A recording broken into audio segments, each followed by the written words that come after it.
Panibagong buwan na naman, February na, kaya kailangan na nating withdrawin ang lahat ng barya na naipon natin sa buwan ng January. Umabot nga pala sa total na 18 days ang total ng araw na nakapamulot tayo ng barya. Huwag nyo na lang isama sa bilang yung mga naka-X. Kung natatandaan nyo yung kinita natin last December na 197,000, akala natin yun na yung pinakamalaki at pinakahuling kikita tayo na ganun kalaki kay Grab. Nagkamali pala ako. Hindi ko akalain na ngayong buwan na to ang magiging pinakamalaking kita ko kay Grab. Last December kasi 1 week slowdown lang yung company namin. Pero ngayong January, nag-shutdown kami ng almost 2 weeks tapos tumapat pa ng Chinese New Year. Kaya napakaraming incentive ang binigay ni Grab. Tara na, withdrawin na natin ang kinita natin ngayong buwan ng January.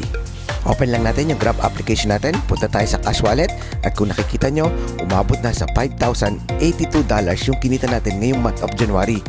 Kaya ayan, click lang natin yung transfer account and then type lang natin yung total amount na $5,082.41 and then click transfer. Boom! In within seconds lang, andun na yan sa bank account natin. Mapapansin nyo, balik na naman sa zero yung cash wallet natin. Umabot sa halos 218,543 pesos ang kinita natin ngayong month of January lang. Sulit na sulit talaga yung 18 days na sacrifice natin kay Grab. Kaya mapapa-thank you Lord ka na lang talaga sa dami ng blessings na binigay niya ngayong January pa lang. Thank you Lord sa blessing at sa araw-araw na paggabay. God bless po sa ating lahat.